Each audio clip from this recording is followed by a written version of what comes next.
J'ai une question, moi, j'ai une question. Oui. Et c'est un truc que j'ai remarqué, j'ai l'impression, est-ce que les professionnels qui sont sur les marchés, ils voient notre stop?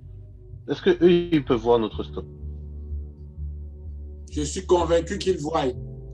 Vous savez, Parce que j'ai l'impression, parfois, ils viennent chercher mon stop, là, pile poil, ils touchent le stop, et puis ça repart. Moi aussi, ça m'a fait ça. Ah ouais. Merci, mon frère. Moi, je me dit qu'il y a un sorcier derrière là. Moi, ça va. Et- Je l'ai demandé au master. Je dis, mais attends. ils ne voient pas. Ah, master, Mais c'est ils sûr, arrivent hein? à voir quand tu gagnes beaucoup, non?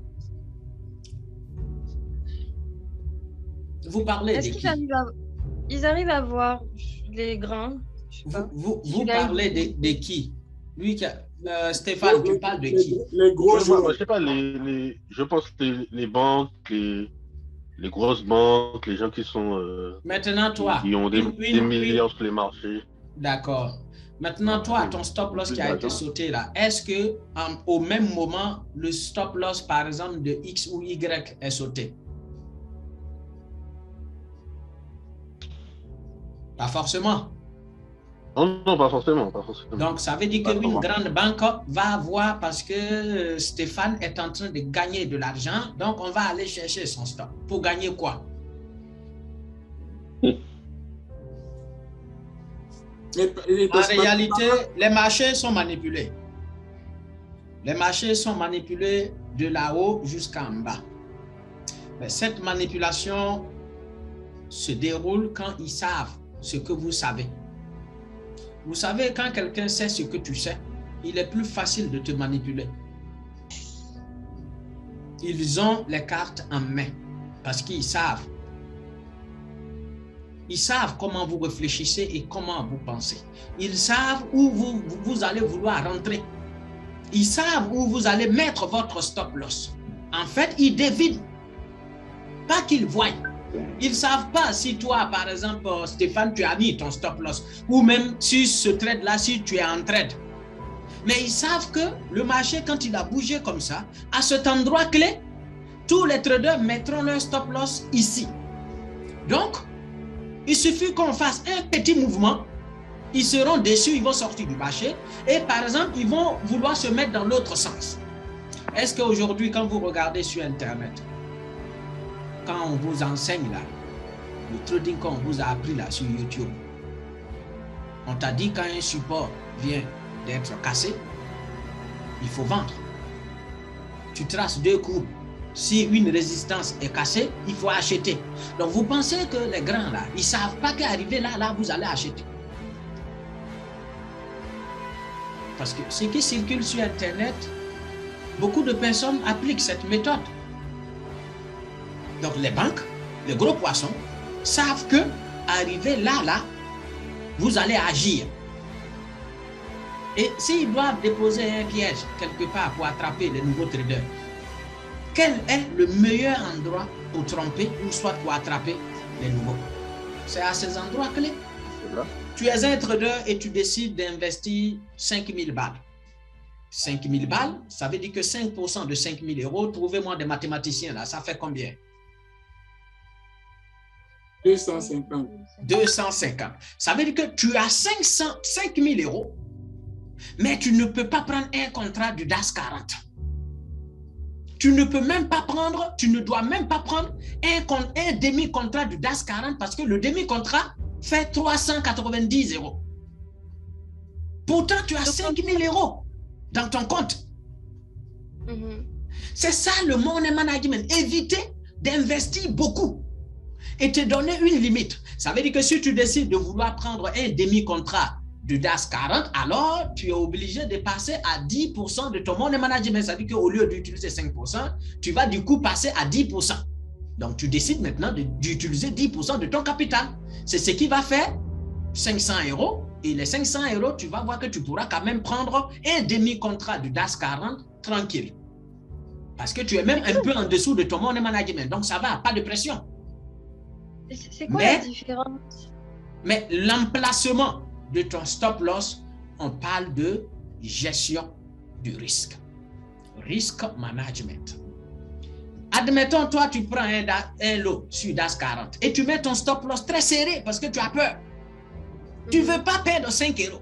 Et moi, je décide de vouloir perdre, par exemple, 15 €. Ton risque management et le mien ne sont plus pareils. Moi, j'accepte de risquer beaucoup, mais toi, tu as peur. Donc, tu veux risquer que petit. Et ça dépend de chacun. Est-ce que j'ai suffisamment donné d'informations concernant le money management? C'est pour ça que j'ai commencé à m'ennuyer parce que le money management, il est simple. On te donne 10 000 €, on te demande d'utiliser 5% de 10 000 € qu'on t'a donné là. Ce n'est pas parce qu'on t'a donné 10 000 € que tu vas aller acheter 5 000 € de poisson. Dans ce cas, tu t'exposes, tu ne respectes pas ton money management. Par contre, si je te donne 10 000 € et que tu pars au marché et que tu m'achètes que 500 € de poisson que tu vas vendre, alors je suis content parce que tu respectes ton money management. Si jamais ce commerce tourne mal, tu vas voir que le levier n'est pas élevé. Tu es tranquille. Donc si j'ai bien compris... Oui, pardon. Oui. Aujourd'hui, on était censé aborder le sujet de la peur. Quand vous voulez, par exemple, détruire un arbre, par quoi il faut commencer si vous voulez vraiment efficacement détruire un arbre? La racine, la racine. Merci. Il faut commencer par couper les racines. Mais en trading, beaucoup de personnes commencent par couper les branches. Donc, n'importe qui peut apprendre le money management et même aller l'enseigner. Tout le monde peut apprendre le risque management et aller l'enseigner. Dans ce cas, pourquoi les gens ne deviennent pas milliardaires en trading en maîtrisant le money management et le risque management? Je prends un autre exemple. Il y a quelque chose qui contrôle toujours, qui est le pivot. Et en trading, le pivot, c'est la psychologie. Et money management ne peut pas être piloté sans une bonne psychologie. Un risque management ne peut pas être géré si vous n'avez pas la psychologie qu'il faut. Dans ce cas, venez pas me parler de money management ni de risque management ici. Le plus important, c'est la psychologie. Sans la psychologie, je vais vous filer le meilleur money management au monde, vous allez échouer. On peut vous donner tous les outils qu'il faut, mais si on ne vous dit pas comment les utiliser, ces outils deviendront un gros problème pour vous. Et mon fils a dessiné, il a envoyé, il me dit, tiens, sniper. Vous voyez un peu? En trading, quand vous avez commencé à trader, ayez des petits objectifs. C'est ce qui va vous permettre de grandir. Les petits objectifs, c'est de ne pas mettre son take profit à 300 km. Il y a des gens, ils mettent leur take profit à 300 km. Parce qu'ils veulent vider le marché de son sang. C'est ce que j'appelle vider. C'est comme si c'est une bataille. Il veut que le marché lui donne tout l'argent qui circule là. Non, lui, il veut choper ça. Il y a presque 6 000 milliards ou je ne sais pas combien là qui circulent chaque jour. Lui, il veut ça. La moitié. Donc, le take profit va être vraiment très loin. Et du coup, on devient gourmand. Et si on est gourmand et qu'on n'est pas rassasié, le marché ne nous a pas donné ce qu'il est censé nous donner, on peut être frustré. Même si on a encaissé une petite somme, on ne sera pas satisfait avec ça. Pourquoi? Parce qu'on attendait plus. Mais le marché ne nous a pas offert le maximum qu'on attendait. Voici comment des gens vont être bêtement énervés, inutilement, envers le marché et commencer à faire des bêtises. Quand le marché ne vous a pas donné ce que vous avez mis en tête, admettons, vous vouliez 10 € et le marché vous donne 2. Pour vous, inconsciemment, vous n'avez rien. Vous avez perdu. C'est l'inconscient en fait. Tout ça, vous ne prenez pas, vous ne réalisez pas la bêtise qui va suivre après ça. C'est comme par exemple quand un formateur se présente sur Internet et il vous dit, écoutez, Moi, ma formation va vous permettre de gagner, on va dire, 1 000 € ou 2 000 € par mois. Mais quand vous avez fait cette formation-là, si vous avez remarqué, vous avez un petit stylo, vous avez déjà calculé. À partir du mois prochain, si je commence avec temps, je pourrais avoir 1 000 € par mois. Et bien, du coup, tout 2022, je serai peut-être à tel prix. Vous venez de programmer votre cerveau. Et cette programmation, si jamais le marché n'obéit pas à vos ordres, vous risquez d'imposer au marché et de dire au marché que vous êtes le maître. Et vous savez très bien, quand on dit au marché qu'on est le maître, on sait comment on sort. Hein? Vous ne sortirez pas vivant. Mais quand vous avez pris une position, soyez patient.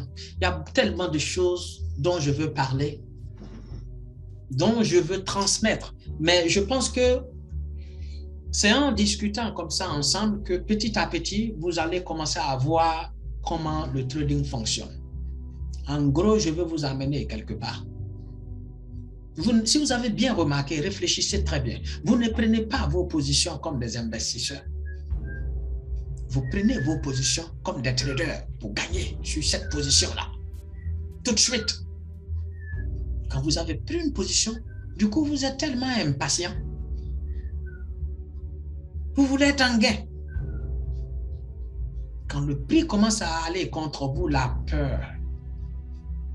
Pourquoi vous êtes attaché comme ça émotionnellement à l'argent?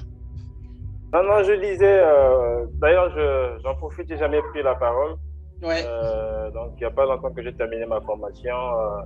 Je suis en mode démo sur StormGain. Bon, moi, je me suis intéressé à la crypto-monnaie depuis un moment et donc je joue avec StormGain et j'ai fini d'apprendre la stratégie. J'ai vu que, parce que moi, avant de faire la formation, j'apprenais un peu sur Internet comme tout le monde et j'ai vu que votre formation, comparée à ce que je vois sur le net, c'est tellement simple, hein, c'est tellement simple que c'est peut-être pour cela on a du mal à se l'approprier. Parce que quand tout le temps je dis à madame, mais c'est bizarre, Sniper avec cette stratégie-là, moi je ne l'ai pas vu faire des patterns, des trucs voilà, des graphiques, mais sa stratégie est simple et efficace.